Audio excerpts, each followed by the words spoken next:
Hello and welcome to the Making It in Asheville podcast. This is your weekly Asheville-based podcast where we sit down and interview an Asheville-based entrepreneur, small business owner, maker of some sort. We ask them what they're making and how they are making it in Asheville. I'm your host, Tony Bertaccio, and I'm joined today by the CEO, founder, chief of everything at Botanical Bones, Rachael Meyer. Thank you for being here. Thank you for having me. It is so exciting. So we have these green chairs. If you're watching on YouTube, you see them. They feel So comfortable. I hope you feel comfortable here on this podcast. So comfy. So tell me a little bit about Botanical Bones. We are looking at some absolutely beautiful box and bags here. What's going on? What are we doing? What are we making? What is this? Yes. Well, Botanical Bones is a superfood dog treat business that I started. It was inspired by our dog, Carnaby. So the story is we rescued him at the very beginning of the pandemic. It was March of 2020. So it was like the very beginning of lockdown. And I have a kiddo. We were at home, weren't really succeeding with homeschooling. And I was on the Brother Wolf website, saw a pup, and they hadn't shut down yet. So we were able to like slip in, and we met our pup Carnaby, fell in love. He was 4 months, and he'd been in a animal hoarding situation in Tennessee. So he was really anxious, like just honestly like shaking and terrified, and we fell in love with him. We brought him home. We were super unprepared. We didn't have a fenced-in yard. We didn't have like anything that we needed, but we just brought him home and gave him a lot of love. And I've always been like an avid baker and very much like identify as a wellness warrior. So, make a lot of baked goods for myself and my family with like clean, superfoody ingredients. And I decided to start making treats for him. And I started doing a lot of research because I found adaptogens to be super helpful in my like just everyday wellness routine.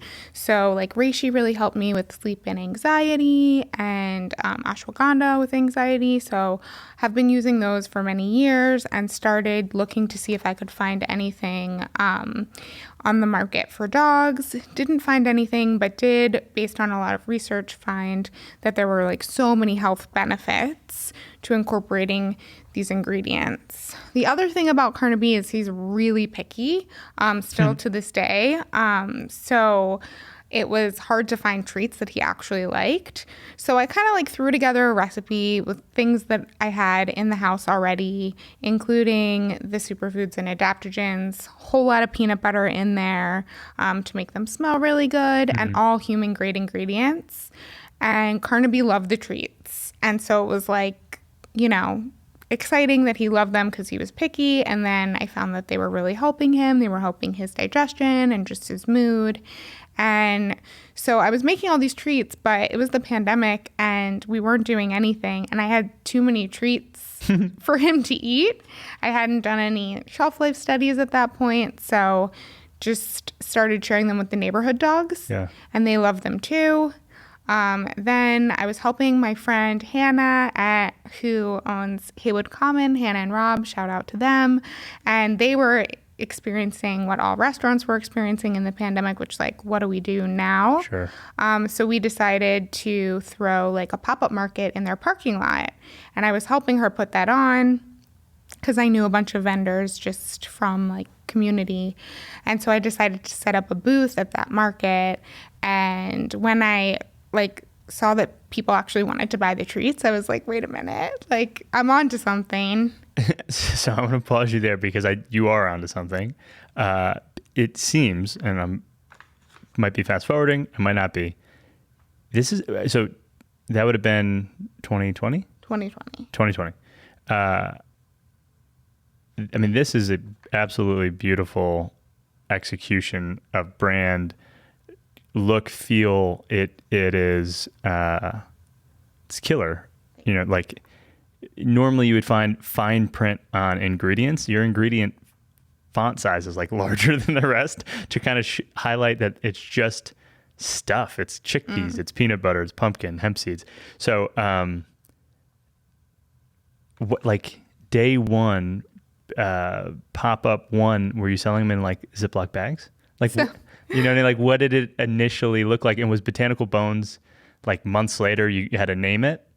So I'm like big into naming. Okay. I love naming things. And so the name came pretty early on.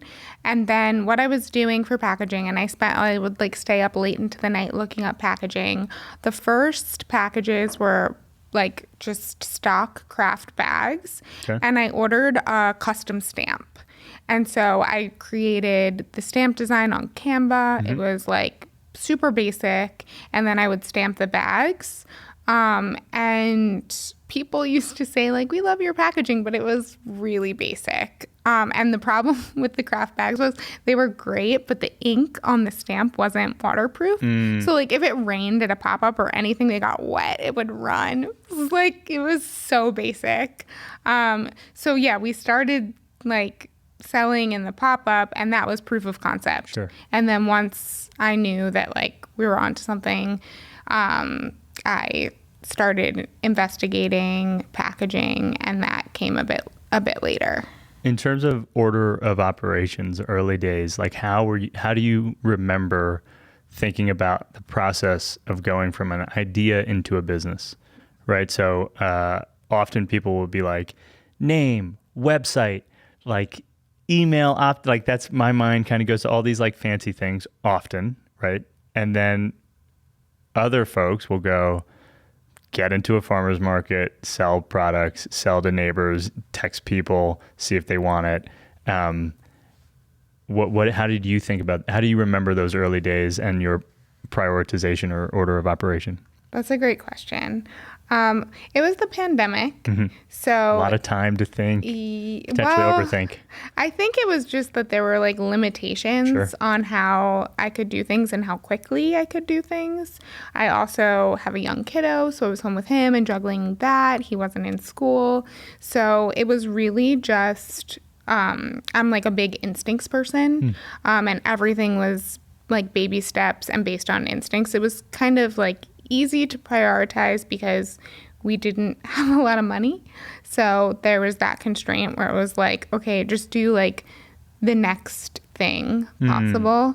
And maybe I was like leaning into a little bit like the things that I like were my strengths, like setting up the website. Okay. That was a fun thing for me. So I did that maybe like pretty early on. But yeah, everything was just baby steps and instincts. Like we didn't, because it was totally bootstrapped. It was just like, okay, we need packaging now. Let's figure out how to do that. And then it was like, oh, for the packaging, we need to put nutritionals on. How does that work? So like contacting a lab and sending samples to a lab to get them tested. So I'm going to double click on a couple of things. Okay. Because this is relatively new. What website did you start on? What website platform did you start on?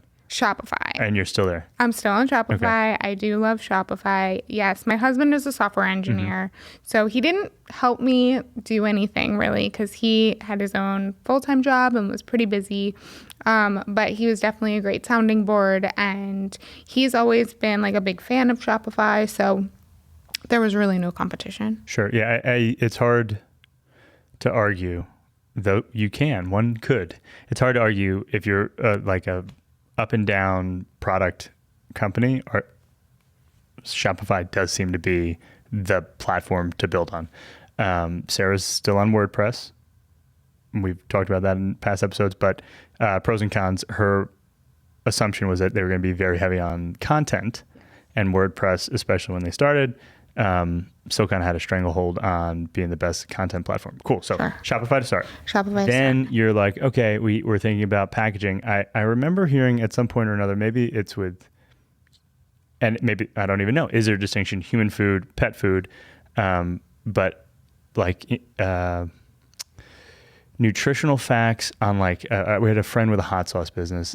I think they had to do like 100,000 units before nutritional facts had to show up, something like that. It might be way off on an order of magnitude high, but I remember being like, oh wait, that's like a lot. You have to sell a lot before it needs to show up on packaging. Okay. What did you find out about packaging, and how did you go about nutritional facts and stuff like that? It sounds hard.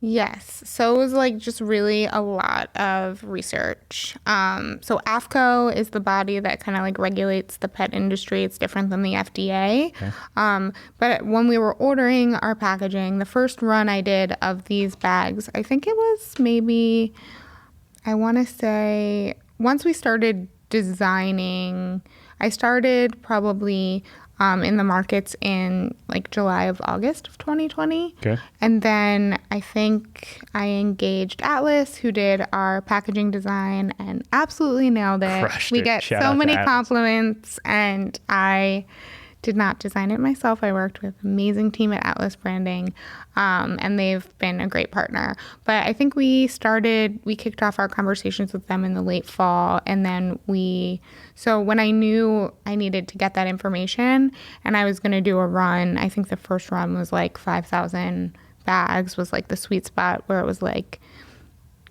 within the minimum of the packaging designer. We use more eco-friendly packaging, so it's made from recycled plastic, which is like a little bit pricier. But I was able to kind of slide in with a run of 5,000. If we double that, the price goes down a lot, but 5,000 was like the sweet spot for us. So I think I realized, like, if I'm ordering 5,000, I need to have this information locked down. Sure. So it might not have been necessarily required that we put it on there at that stage, but it was something that, because we were investing in the packaging, I wanted to just do all in one go. I love it. How'd you find the packaging partner? So Atlas gave me some names of different Makes suppliers, and then I did some research, and I just felt like they were the best option based on their minimums and the options that they had for being eco-friendly. And I knew I wanted like matte, not shiny, and a certain like level of quality. Are they the same folks that do the cardboard? The boxes? The box? Oh, no. Okay. So Atlas designed the box as well, but we worked with Hood Container, which is local. Cool. Yeah. Awesome. Yeah. What else is involved in packaging for y'all? So you have these shelf ready, and imagine e-commerce fit right into the box. What else is a part of the mix? When I first started, I didn't get the custom boxes right away. I was just ordering like boxes on Uline, sometimes on Amazon. And then at that point I had custom tissue paper and custom packing tape. So it made it a little bit more exciting.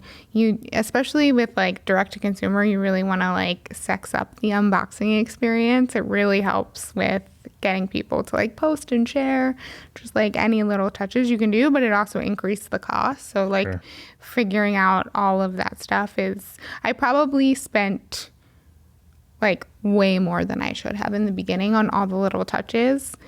As a percentage, how do you think about too much, right? I think just like understanding the margins really well, and just especially like as you scale, because when you're doing direct to consumer, it's you think about it and you think about your margins without like any other variables, and they seem like they're healthy and they're good, but then as you grow and like the things that you have to do to scale, you end up like eating into those margins more and more. So just like thinking about, I guess it's just like gaming out all the costs in like a really specific way. I had very back of the envelope calculations that I only really realized like I need to look at harder later on as we were scaling. Is it, I imagine like a Google spreadsheet, Excel file type? Is that what you're living in for that? Yes. And like breaking that down by like sales channel and just like all the things is, I think, like super important. It's not my strong suit. My husband helped me build the model. And like, I know some other businesses I know have like fractional CFOs or someone who's just like helping them to look at that. Cause like, it feels like a lot of money to spend, especially when you're small and you don't have a lot coming in, but I think it can end up saving you a lot of money in the long run. Yeah, it's that sounds right. And it also sounds like, I mean, all things considered, in terms of the timeline, where are we by the time you have a custom box, beautiful branding, custom packaging? Like, is that 2021? So like early 2021? The packaging launched like spring of 2021. Wow. And then the custom box was more recent, I think only in the last like year or so. Okay. So I want to say we were way further along. Is there anything that you've pulled back on because you're like, hey, you know what? I probably don't need to do, I don't know, index cards in every box. Yes, definitely. All the little inserts, we've definitely scaled back on that. Like for a long, long time, I was continuing to do the tissue. I kind of like when we ran out, I didn't reorder. We have like a small stash that we use for sometimes for like VIP gifting, but just being like really mindful of all those little things that feel like, oh, it's just a few cents per package, but it really adds up. Yeah, I believe it. Awesome. Okay. So we've kind of went from Shopify to product and product costs. And the thought that I'm having now is early days or mid days. What did the split look like in terms of where revenue was coming from? So it sounds like you started in pop-ups and markets. Is it still a pop-up and market driven business today? Not at all. Pop-up and markets are so fun and I love them, but they're not a huge revenue driver. And they definitely, I think they're great for getting out and like getting in the community, talking to your customer. Like you can't get that kind of market research anywhere else. So I think starting out with the pop-ups and the markets is a great way to like understand your customer and research, but they can be so hit or miss. Just like in terms of like, is the turnout, is your customer really there? And so we continue to do the North Asheville tailgate market, and I love that one. And we have some like great loyal customers who show up there. We do that every other week, but otherwise, except for around the holidays, we don't do too many markets, and it has never been like a big slice of our revenue. It's more like 50-50 direct to consumer and then wholesale, which our wholesale business is mostly like local stores and then through Fair, which I can tell everyone what Fair is. Sure. So I will pin direct to consumer and let's look at wholesale. Cool. How did I imagine you just figured it out, but how did you start in wholesale? What does wholesale look like? So I started like with a few local accounts, Haywood Common being our first one, and then Flora and just boutiques around town. We're in Patton Avenue Pet. We love our local shop so much. Patton Avenue Pet's a really killer execution of a pet shop. It's soft. They're so cute. Yeah, we love them. Cool. So that was like the very, very early days. And then I don't know if you remember when everyone was like super hot on Clubhouse at the height of the pandemic.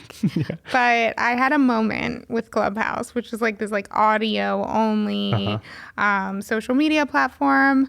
And it's probably still going, but I just had a moment on there, a month where I was on it a lot, and I made some great connections and learned some stuff, especially like in the business rooms around like e-com and CPG.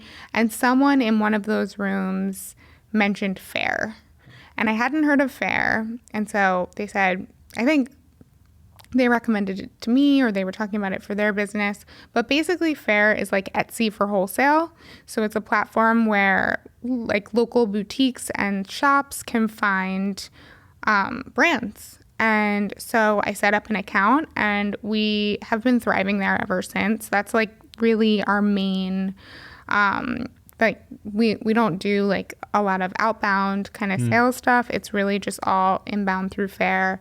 And we're a top shop there, and we have like international stores. People will sometimes send me messages like, I was in Paris and I saw your treats. And like all over, California is a big one. We have a lot of boutiques there. So it's just super cool to like connect with stores that we would never be able to find otherwise. Wow. Hello. Are you watching on YouTube, listening on your favorite podcast player? If you're not on YouTube, perhaps consider it, because behind us you would notice that we are in an absolutely beautiful space, and that space is our season sponsor, Ernest Ready-Made Warehousing. And so if you're not familiar with Ernest, it is fantastic. I am joined here by my wife, Sarah Ubertaccio, founder of QB Cucina, and one of Ernest's newest clients. Yeah, excited to be back on the podcast. Great to have you back. Episode 110 if you haven't listened before. But what we want to talk about today is why you chose Ernest and what makes Ernest stand out, let's say, compared to finding a new office space in town to fulfill from. As a very high level, Ernest is a 30,000 square foot facility on Sweeten Creek, just south of Asheville. Huge facility, beautiful facility. Why did you choose to go with Ernest instead of any other place in Asheville? Yeah, well, I have a small growing business, e-commerce. We sell pasta tools and Italian kitchenware. And we currently outgrew the space that we were in and really needed a different kind of space. And so I love Ernest. I love the fact that as we grow, Ernest can scale with us. So they have different sized co-warehousing spaces. So if we grow bigger, we can just quickly move over to a different space within the same building, which is a really huge time saver. I also really love that they have daily, sometimes multiple times a day, pickups from UPS, FedEx, and USPS. So we don't have to worry about packages getting lost or stolen, and our team doesn't have to drop them off at the post office, and it just saves us all a bunch of time and headache. And also they have temperature controlled rooms, which for a business like us, one of our products is pasta flour. It's really sensitive to temperature. It's really, really important for us to make sure that our products are secure and not getting damaged while they're being stored in our warehouse.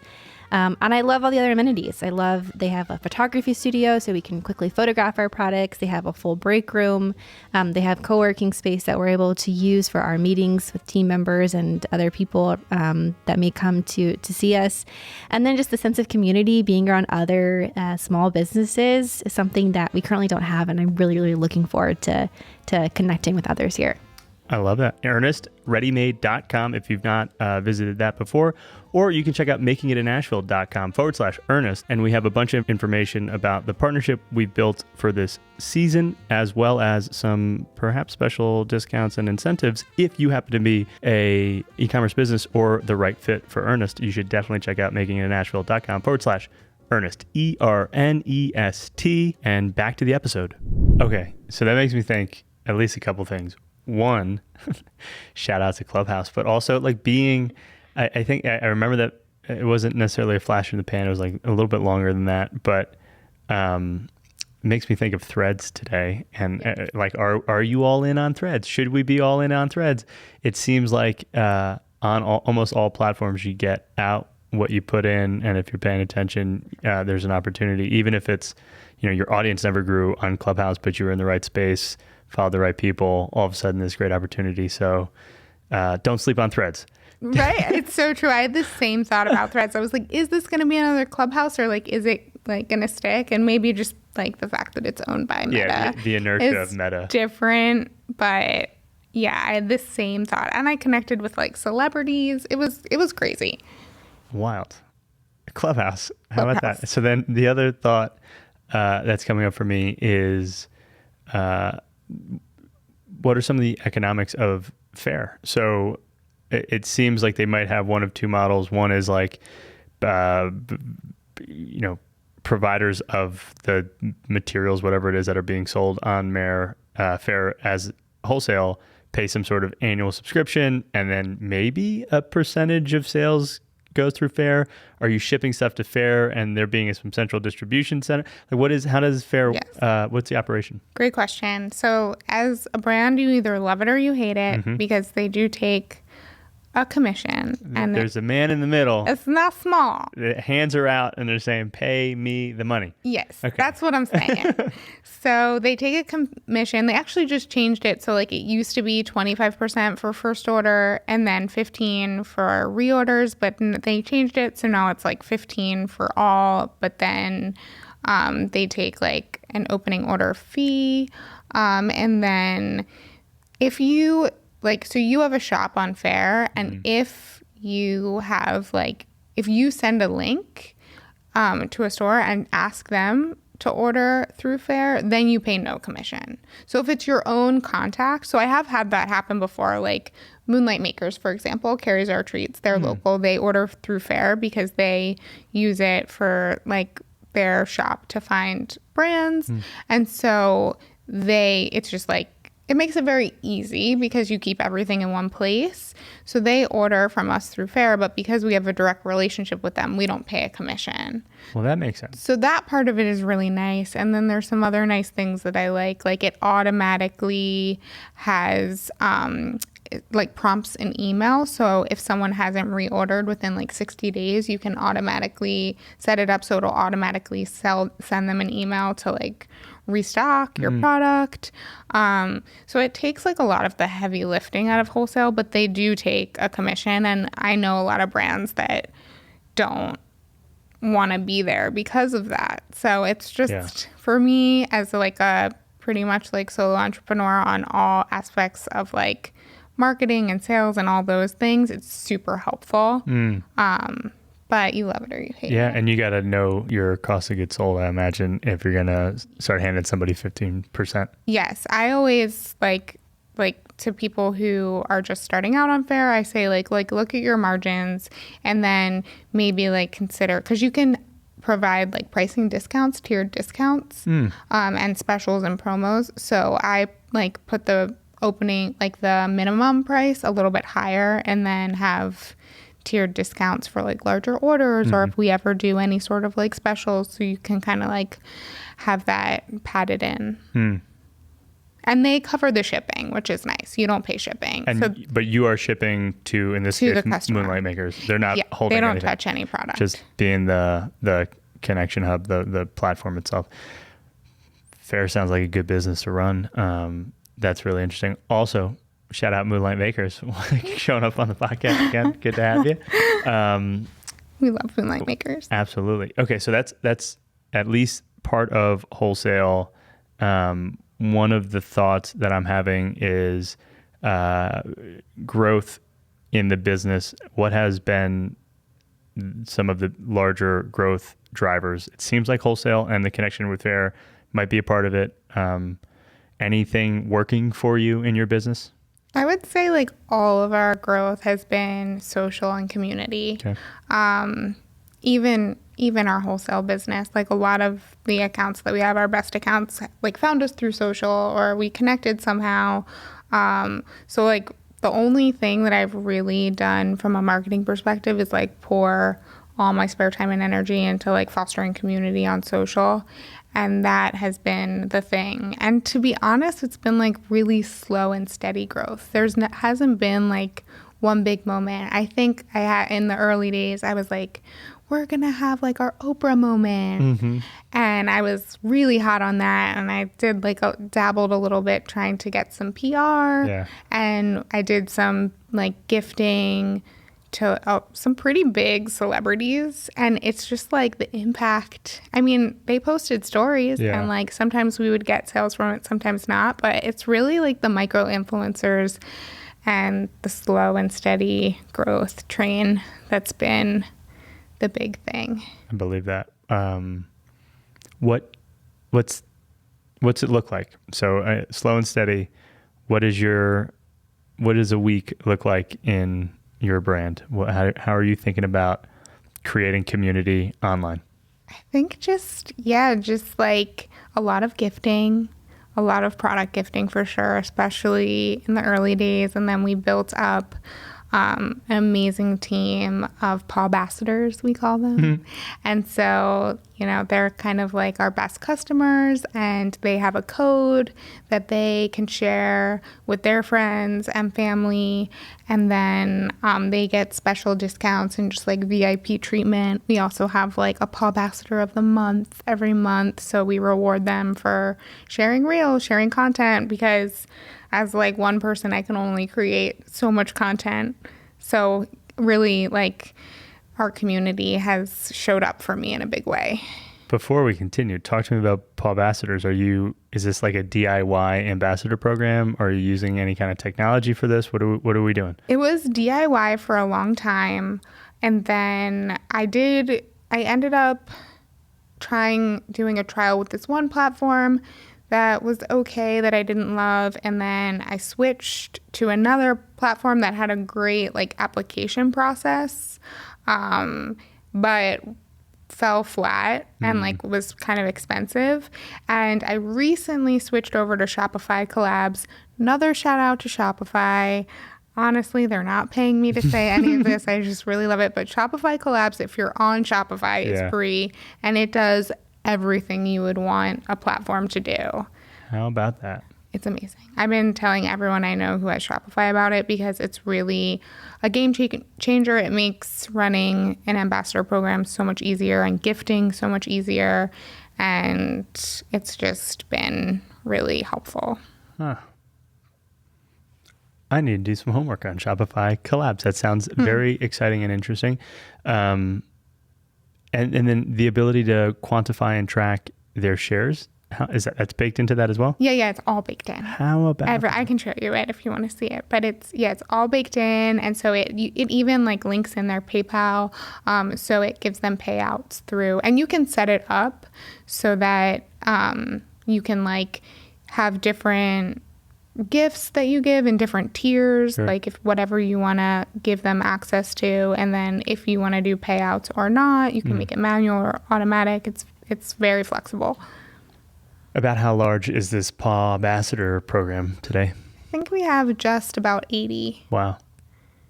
And not all of them are like super, super active. There's levels Sure. of ones that post all the time and then others that aren't as active. But it's been honestly the driving force. For sure. Even if there's 10 people. I mean, it's at 80-20 almost always. So I imagine it's, like 15 diehards and then just everyone else. But that's amazing. Cool.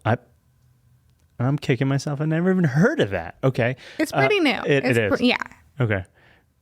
Well, awesome. I can't wait to look into it. I think that makes a ton of sense. Viral coefficients are like the superpower for businesses. And so having something that sounds as thoughtful, as dialed, as kind of complete as what you've talked about is really compelling. I know that there's like plugins on WordPress that attempt to do some stuff, and then there's these just kind of outside the business versions as well. So like a traditional like affiliate network is just not optimal necessarily. You can track pixels in some way, you can give someone a custom link or a checkout code, but well, how about that? Okay, so then social, we got a sense of that.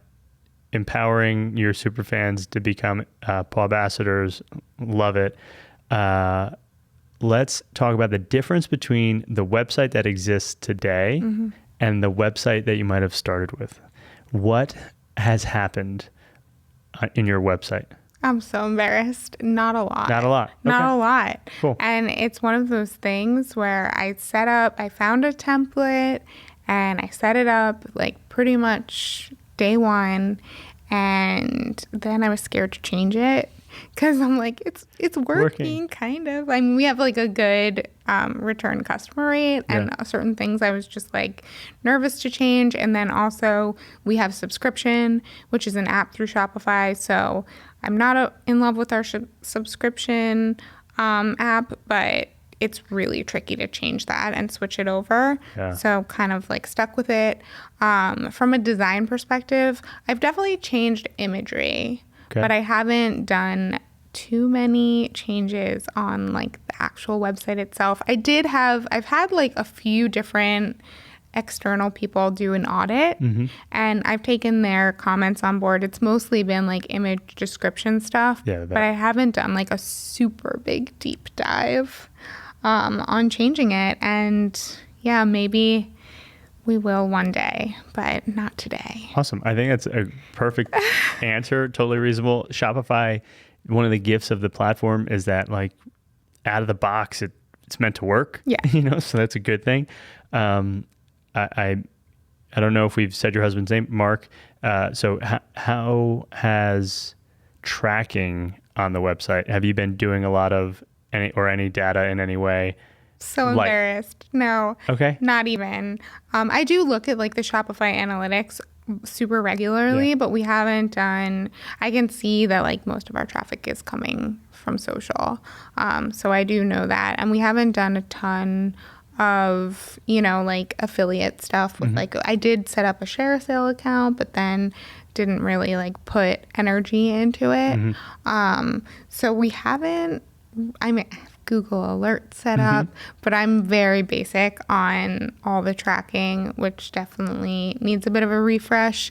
The main thing, because we make our product, is that just ties up so much of my time and energy that everything else kind of gets put on the back burner. Sure. Yeah. And, you don't need, so these aren't necessarily needs. These are thoughts that I'm having because everything presents outwardly to be very, very dialed. And so there's just perhaps an assumption on my end that lazy tracking. You have very crazy. Lazy. Okay. No, not yet. Not yet. Not yet. But we will one day. Heard. How about other types of marketing that aren't necessarily, social? Are you thinking a lot about email marketing? So that's a great question. And I held back on email marketing for a long time, mostly just because personally I get so much spam and I didn't want to annoy people. And then I had multiple people tell me this is low hanging fruit. You need to be doing the email. And by golly, it worked. I did start doing it. And I think it's definitely great and important to build a list and foster that relationship with people. I was still pretty light. I send 1 or 2 emails a month, and then I have a separate email list for our Paw Ambassadors.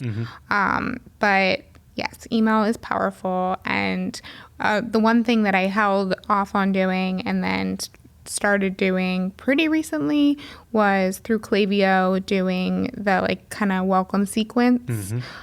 So if someone comes to our website for the first time, little thing pops up for enter your email to get a discount.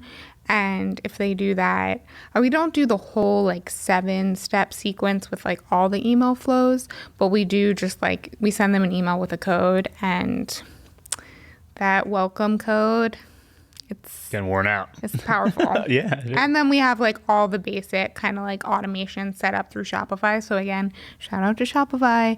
They just have, you can literally flip a switch and it turns on if someone abandons their cart or if they haven't ordered in however many days you want to set the threshold.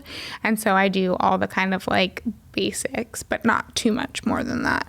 Cool. I think email marketing is, I don't think there's such thing as too many emails if the emails are good. Yeah, right. For sure. That's the question is can you do good emails? And often the answer is no. But if the emails are good, even if you don't read them or you got one the day before, or you got one earlier that day, the offense is not necessarily there. If it's a needy, buy, sure. Kind of, it's not spam. People subscribe, right? So you're not just blasting people who haven't asked for it. If you can deliver value, if you can make it fun, if you can have it inviting, it's the number one channel, perhaps second channel to text messaging, but that's about to, I think, get probably destroyed in some way. People are going to break text messaging and we're going to have to circle back to phone calls or something again. But email marketing is, at least it's the one platform that doesn't have an algorithm controlling it. Google inbox might say, promotions and stuff, but it's there, it arrives and it's findable. I love email marketing. What, as I've sort of asked a couple questions that you feign some sort of embarrassment, what other things in your business are you thinking about, where it's if I could get to it, I would get to it thing that's kind of eating brain space for you? That's a good question.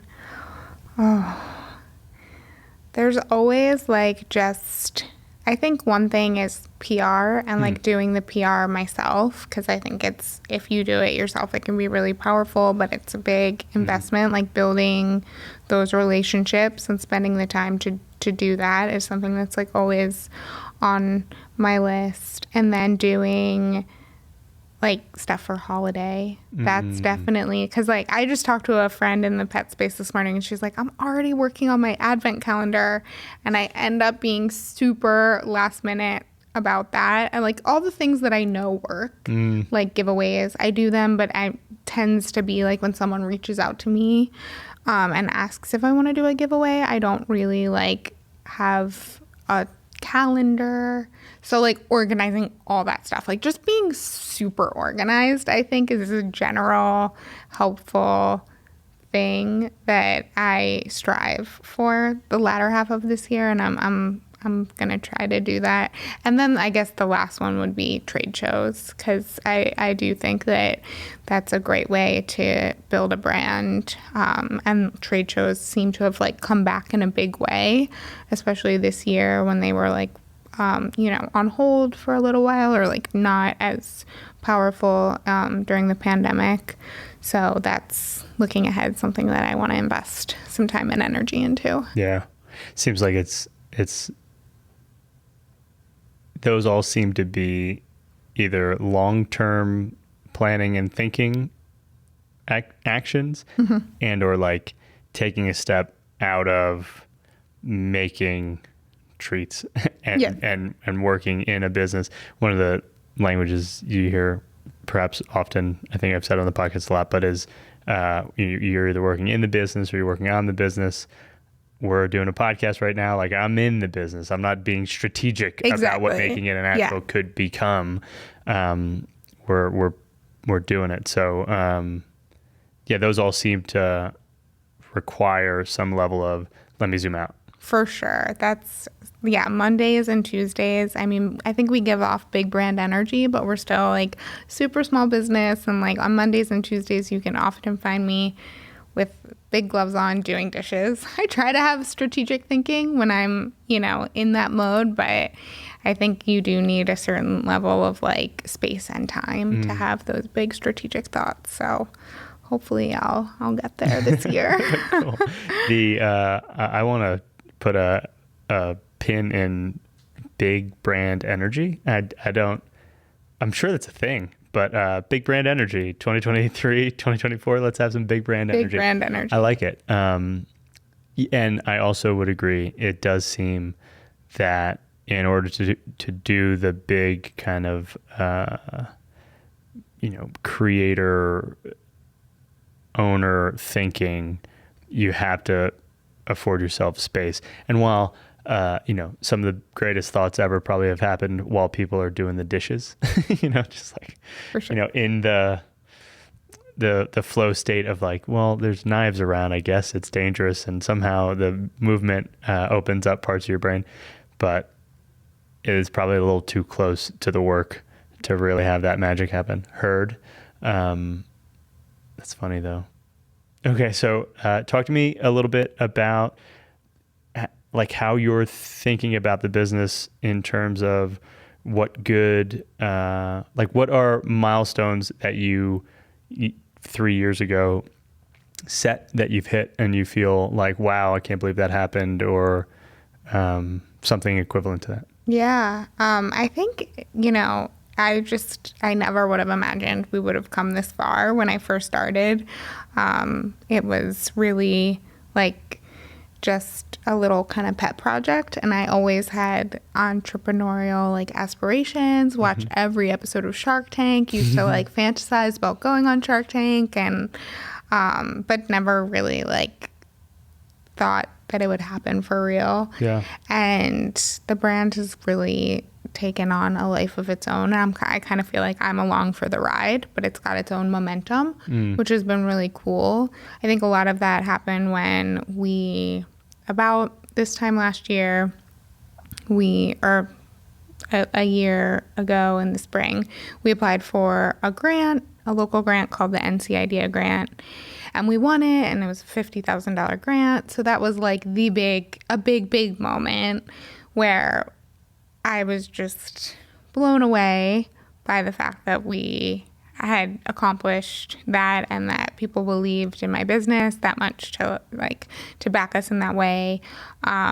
So I would say for sure that has been, that was a game changer moment. And that enabled us to, do a lot of things that we wouldn't have been able to do just in terms of just cash flow and growth. So that was probably like the major moment and milestone when I realized like, oh, this is real. People believe in what I'm doing here with this little dog treat business. Well, I missed that. Congratulations. Oh, you did? Yeah, that's incredible. Yeah, I know NCID. That's like that is it. That's a huge deal. I really encourage anyone.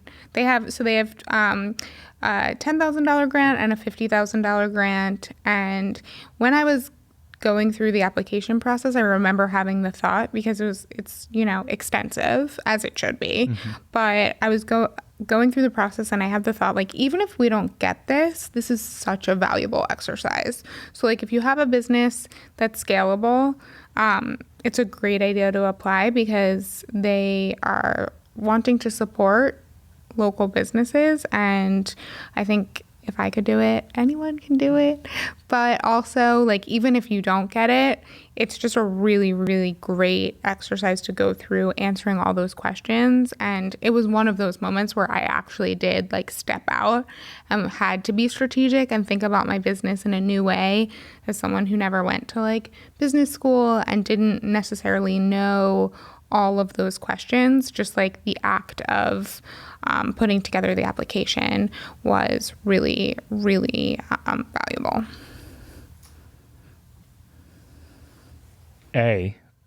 Again, congratulations. Thank That's you. great additional context. C, a couple episodes ago, we interviewed Devil's Foot Brewing, neighbor in the building, also NCIDEA grant winner. Absolutely incredible. The grants, it seems grants can be slept on by most businesses. And what makes it different than Shark Tank is that, or going to a bank, is that there seems to be no, equity given up or debt, payback. So that's the best kind of money, it seems. Mm-hmm. Yes. You are held accountable, which I think is really great. Like, we got the money in different tranches and had to like share some information along the way and have, regular calls. But it's all really helpful and supportive, and they have all kinds of systems in place to support the entrepreneurs along the journey. Another shout out to a local, so like you're talking about all my friends here. We're also part of the Venture Asheville program, so it's like local mentorship. Mm-hmm. So that just like, especially if you're a solo founder, but like even if you're a team, I think it's so helpful to have like mentors and support. And it's just like, it can be really hard. So having other business owners to talk to and commiserate with has been like, honestly, a guiding light. Yeah. We interrupt this episode with a horror story, an e-commerce horror story that my wife, Sarah Ubertaccio, experienced, but I'm going to preface, she's not alone. You might be an e-commerce store owner. You might have a friend who's an e-commerce store owner. And this story is universal, though specific. Sarah, please take it away. Yeah, well, I own a small business called QB Cucina, and we sell Italian pasta tools and kitchenware. And in our previous space where we were fulfilling from, one day my employee was packaging up a bunch of packages to ship via UPS, and UPS did not pick up from this location. And so she was going to package them up and take them out to the car and drive them to UPS. Well, it was raining a lot that day. As it tends to here in Asheville. Yes, as it tends to here in Asheville. And on her way, taking the dolly out to her car, some packages flew off the dolly, were soaking wet. She was soaking wet. And then she had to repackage them, like go back up to the office and repackage them because they were ruined and couldn't be shipped out. So, yeah. And I'm so sorry to hear that story. That's a heartbreaker. Now you don't have to worry about that happening anymore because you work at Ernest Ready-Made Warehouse, and they have daily pickups and deliveries from FedEx, UPS, and USPS. Yes, it's like suddenly we have a valet and concierge at our fingertips, which is amazing. They have daily pickups from all the major shipping carriers, and they have a huge loading dock so we can receive our shipments very easily 24 hours of the day, every day of the week, which is amazing. To learn more about Ernest Ready-Made Warehouse, visit makingitinasheville.com/Ernest, ERNEST. We have all sorts of information about this season, about our sponsor, Ernest Ready-Made, and offer a very special incentive for those of you who are small business owners in Asheville who could benefit from this facility. Back to the episode. What else has been some of the special sauce, the magic that's helped the last couple of years be great or feel sustainable, doable, possible? Yeah, I would definitely say community, like just in the pet space, like mostly local and online, and then just local community, meeting up with other business owners, talking about problems, getting advice from people who are further along than I am, and being able to ask questions, because most of the problems that you have as an entrepreneur, like someone else has gone through it, but they're usually not things that you can like Google to find an answer, unless it's like very, very clear cut. It's oftentimes like you need, for me, I'm very like intuition, gut driven. And so hearing other people's stories just really helps me. And podcasts like yours, and just like hearing other business owners tell their stories. For me, especially when they make mistakes, I like hearing about the wins, but I love hearing about the failure the most, because it just, I think it gives us permission to make mistakes, which we all need, because we're terrified as entrepreneurs that we're gonna blow it. Totally.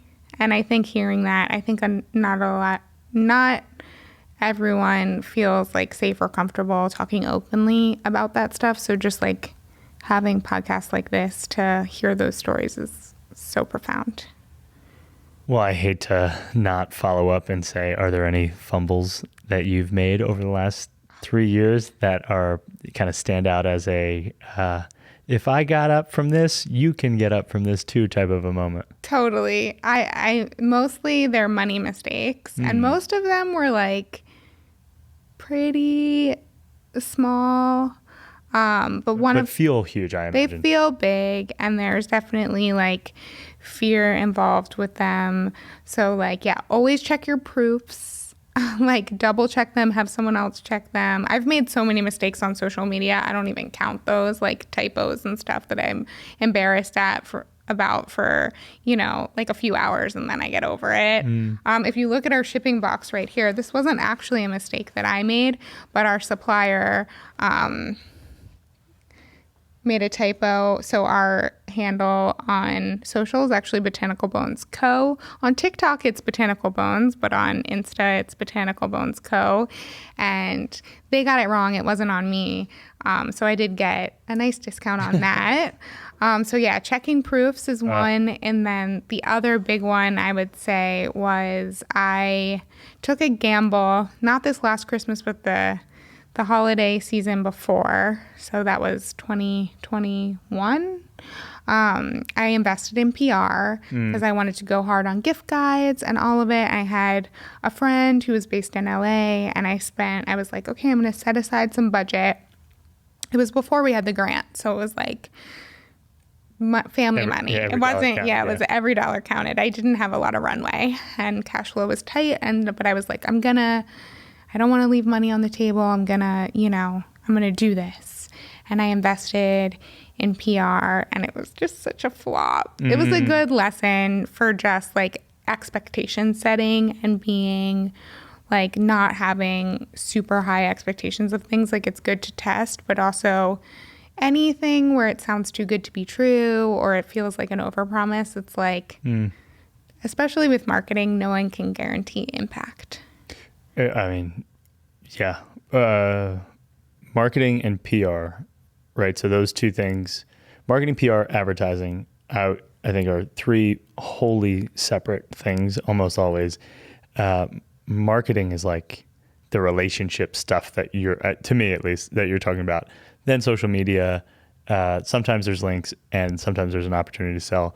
Advertising is like, and I wonder have you played with any digital advertising? I haven't, because I decided to do the PR first. And basically the advice that I heard from someone, which is kind of like what I'm holding, is like you have to be doing like, I can't remember the number, but a certain amount of monthly revenue, like to really get the ad spend to work, at least in the current climate. And maybe that's true of me. I think it's probably different for everyone, but I just was like not feeling quite ready to do that. Heard. Yeah, I think marketing is the one that I would say everyone should, well, and there's counterpoints on all this, but everyone starts with marketing, and then you can consider one way or another PR or advertising. The one benefit to going with advertising first is that in theory, you can track every dollar, even if the dollar just lights on fire. For sure. You know that like this dollar led to a click on a demographic that we thought was right. For sure. And it wasn't. And they got to the website from this click, and then they bounced. And so that's good. And then advertising, I mean, we've done episodes with, Mirwan from Chai Pani. We've done episodes with the folks at Wrong Way. Both have the same, or at some point have used the same PR agency. And goodness gracious, man, you can't keep those folks out of the news. And so PR, like I want to discredit it. Yeah. Because I'm like, well, you can't watch the money move from point A to point B in a perfect line. Jefferson Ellison is another like advocate for PR, and I go, yeah, but when it works, it freaking works. Totally. You know? No, I'm not hating on it. I'm not hating on advertising. I tend to. I'm really Guilty. not. I just think when you're super small and scrappy, especially when your cash flow is tight, you have to like really watch the money so closely. And so that was totally on me, where I was like, I actually didn't have the budget for it, and I did it. And it was like, for brand awareness, it was probably great, but it just didn't have that impact that I was able to like really see in our bottom line the way I needed it to, like right away. So it was a mistake, but I did forget my biggest mistake of all. Can I backtrack and go on a rant? Yeah. Okay. Amazon. Yes. Okay. So that was probably my biggest mistake of the business, was just having, and it comes down to expectations. I think, as a small brand, I was like, okay, we can't really go after like a big retailer like Target, because something like that could put us out of business with like, we just wouldn't be able to, ramp fast enough to fulfill an order. Exactly. Yeah. So I was like, but we can do Amazon. And this is where our customers are buying treats already. Like, we need to meet our customer where they are. And so decided to launch on Amazon, felt like really hot on it, thought it was going to be like the thing that would help us with our growth and like just blowing up. And getting on Amazon, just like doing everything to like actually launch on Amazon is a whole process, which takes like many, many months. Yeah. So that we did, and that was fine. It was complicated, but like we trucked our way through it. And then my husband, who's a software engineer and has like a brain for algorithms and all those things, I started doing Amazon myself, and I was like, this is like, especially the advertising piece of it, because I think like a lot of customers don't know there's a whole advertising ecosystem on Amazon. Huge. You have to pay to play. Yeah. And so I spoke to a lot of local businesses that are killing it on Amazon and got their feedback and their help. And we launched, and it was working, and I was like driving our customers there so we could get reviews, and I was like, this is great. And then I enlisted my husband to help with the ad piece, and that was the one thing that he did do. He set up this whole like back end thing called Helium 10, which like basically helps you figure out like everything related, because it's so complex. And a lot of people use agencies. It's really hard to do yourself. But he found this tool called Helium 10, which we paid like $1,000 to have a subscription to. And he was killing it. Like, we were selling, we could not, I had to keep restocking. It was through the holidays. We were like, this is so great. We just have to keep producing and sending more treats to Amazon. And we were like, this is, the opportunities here are, like, the opportunity to scale on Amazon is massive. So we felt really good about it. And then post the holidays, pulled back, looked at our kind of, because we knew what our margins were for Amazon without ad spend, But then once you actually start factoring in the ad spend and everything that goes into it, including like the labor to send product and just you have to like incorporate everything. And once we actually looked at that as like a sales channel, we realized on our single packs on Amazon that we were losing money. And so I think I just didn't fully look hard enough at the numbers, and I didn't understand how the whole Amazon ecosystem worked when we launched there. So we majorly pulled back on Amazon, and we still sell there. Our bundle does make money, and like that should be like the only thing that we have there, but we don't want to pull the other products down because we have reviews tied to it. So instead of doing FBA, which is fulfilled by Amazon, we just do FBM. And I'm just not as hot on it. Like, I'm not driving people there. It's just kind of like there on the back burner. But yeah, Amazon is a whole beast, and a lot of people have like teams dedicated to it. So if you want to take on Amazon, just know what you're getting yourself into. You were losing money? Oh my goodness. It's one thing to be like paper thin. It's one thing to be like, oh, we did $10,000 in dog treats on Amazon and we made $400. Right. You know, like, or two or one or none. But to be losing money on, even if it's individual SKUs, that's like, you know, that's the Walmart strategy. That's the Amazon strategy. That's not a small business owner strategy. And we just have to keep our inventory for direct to consumer. Like, we don't have enough product to be driving that. Like, it's a great revenue driver. It definitely drives revenue, but if it's like, if your margins are thin, then it's just tricky. And then the question is like, what game do you want to be playing, and what game do you think you're playing? Because if you're looking to, sell a business or, get equity investors, there is a world where you want to say, hey, look at our growth in revenue. Look at our top line. It's going in the graph. It's going vertical. For sure. Look at this top line. How can you want a seat on this rocket ship? Yeah. And they're like, well, what about the bottom line? You're like, well, don't worry about the bottom line. That's where you come in. Once we get the money, we're gonna work on the bottom line. And that's software businesses almost always, right? It's like, we're paying attention to the top line, we're growing revenue, and then we'll worry about the bottom line in the future. It's software and it's CPG.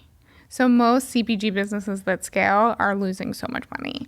That are investment grade and scaling that way. Right, exactly. So I think that that's such a great point. And I think when we launched on Amazon, it was like after the grant, and that was the game that I was playing. I was like, let's go. And people telling me like, $50 million revenue, let's go.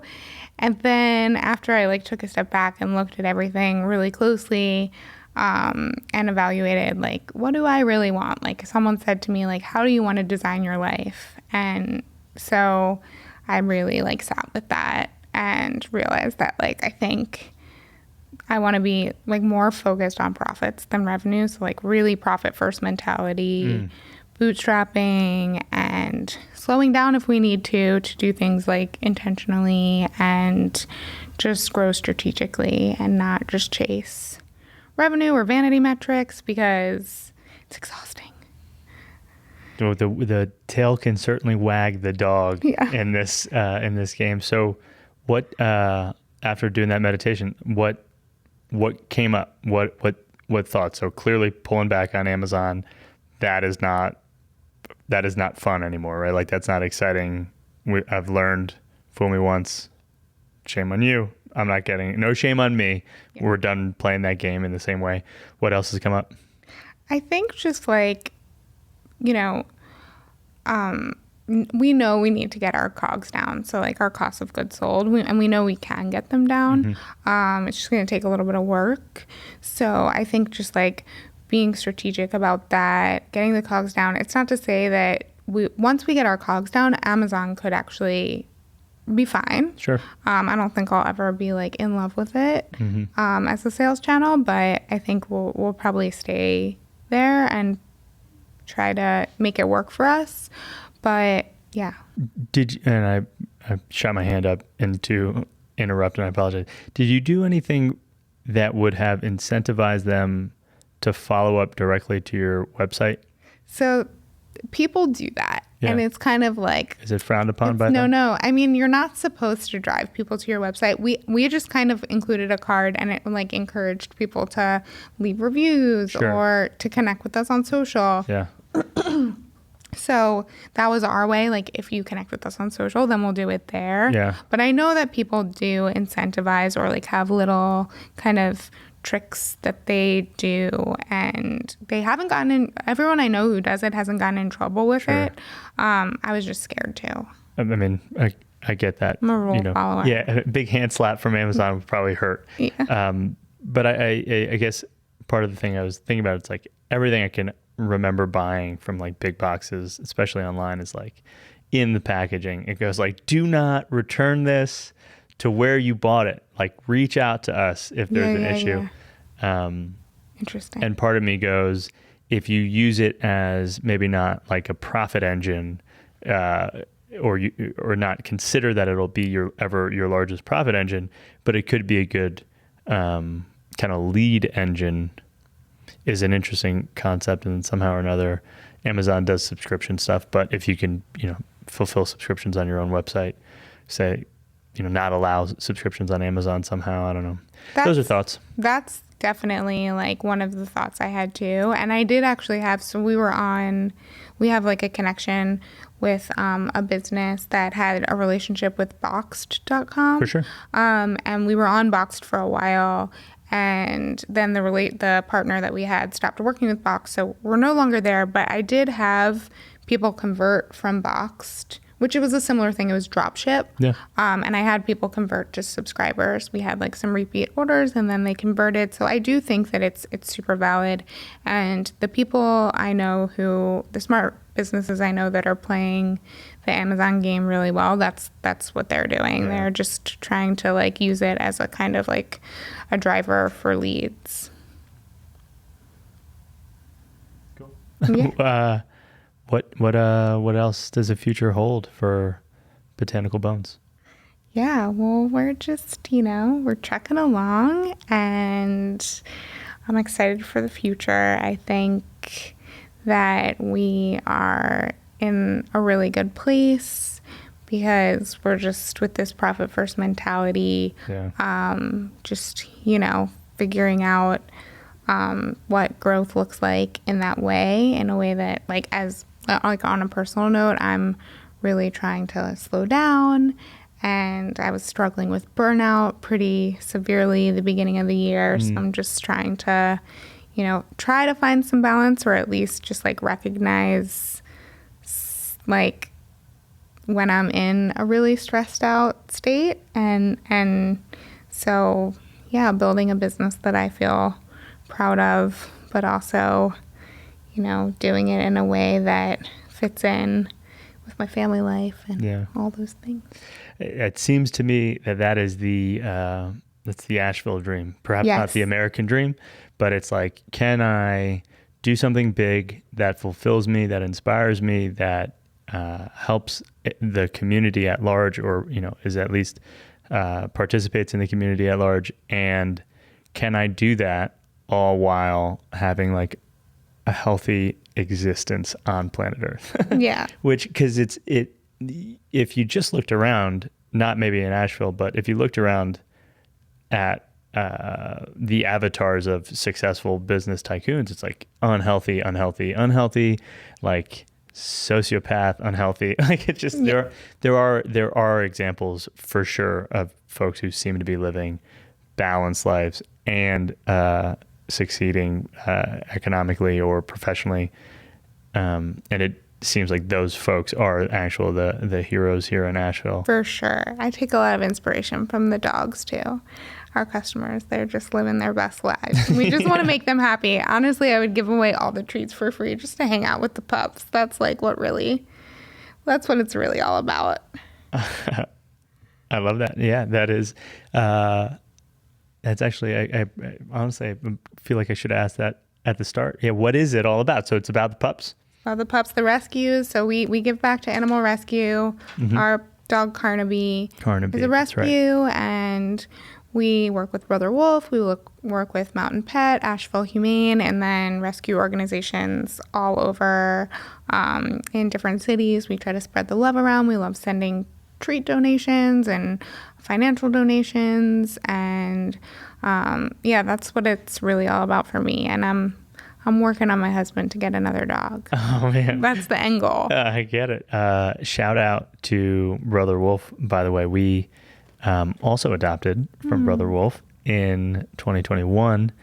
And Sarah was like, if 40 is maximum weeks, she was like 38 and a half or so, 37 and a half weeks. We went and they were like, would you like to see the puppies now? We're like, no, yes. And then anyway, you didn't. Brother Wolf. So it's all about the puppies. It's all about the puppies. Yeah. What a pleasure. Is there anything in your heart, on your mind, that when you're like, oh, we're going to do a podcast, I want to make sure I say these things, and we just somehow missed along this way? Oh my gosh, we covered so much, and this has been super fun, but there's too many to mention. But I love all the small business community in this town, and shout out to all my friends who are listening. And if anyone needs support, send me a DM. I'm always here to help. And facts also, you are in the mix all the time, everywhere. It is so impressive to see how you clearly throughout the story have talked about all these ways that you've received from the community. Like as an example, you said when you were looking at Amazon, you talked to local businesses that work on Amazon, asked for insights. You're engaged, and you put back into the community in a big way as well. So I'll reflect that back to you. DM Rachael. You could also DM us. DM everybody. Start a group thread. If you see this, DM us all. And I really appreciate the time today. Thank you. Thank you. Great.